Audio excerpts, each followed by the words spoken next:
இந்த அவார்டு வாங்குறதுக்கு எனக்கு ரொம்ப சந்தோஷமாயிட்டு இருக்கு. அப்படியே பெஸ்ட் அம்மா அவார்டு வாங்கும்போது என்னோட அம்மா இப்போ என் கூட இல்லை. அது ரொம்ப வருத்தமாகிட்டு இருக்கு. அது ரொம்ப ஹர்ட் ஆகிட்டு இருக்கு எனக்கு. லாஸ்ட் இயர் இந்த மேடையில் அவார்டு வாங்கும்போது என் கூட என் அம்மா இருந்தாங்க.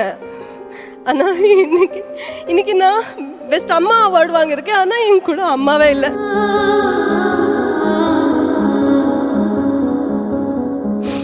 இது எப்படி உங்களுக்கு சொல்லணும்னு தெரியல. ஆக்சுவலி அம்மா இறந்துட்டு இப்போதான் 5 months ஆச்சு. அம்மாவுக்கு கேன்சர் 4th ஸ்டேஜில் இருந்துச்சு. எனக்கு தெரியல, அது யாருக்கும் தெரியல.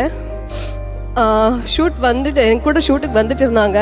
ஒரு நாள் வயிறு வலின்னு சொல்லிட்டே இருக்கும்போது என்னோட ப்ரொடியூசர் சதீஷ் சார் சொன்னாங்க, அப்படி வயிறு வலி வரக்கூடாது, என்னன்னு செக் பண்ணலான்னு சொல்லிட்டு அவங்களுக்கு தெரிஞ்ச ஸ்கேனிங் சென்டருக்கு அனுப்புனாங்க. ரிப்போர்ட் வந்த உடனே எனக்கு ஆஃபீஸுக்கு கூப்பிட்டாங்க. அப்போது என் அப்பாவும் என் அம்மாவும் என் கூட தான் இருந்தாங்க.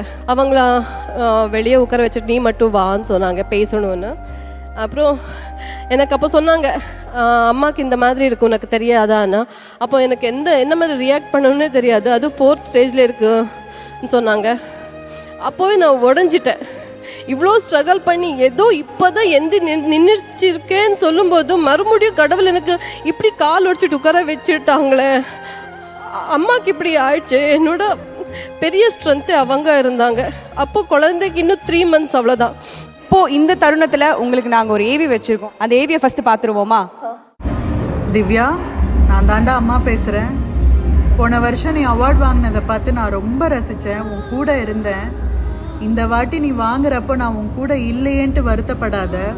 இந்த வாட்டி நீ வாங்கின விருதை பார்த்து நான் ரொம்ப மகிழ்ச்சியாக அடைகிறேன்.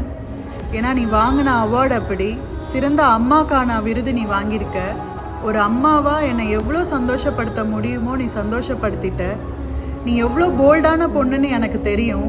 இந்த உலகத்தில் நீ பட்ட கஷ்டம் எல்லாம் போய் எல்லா செல்வங்களும் உனக்கு நிறைஞ்சிருக்கணும்ன்ட்டு நான் கடவுளை வேண்டிக்கிறேன்.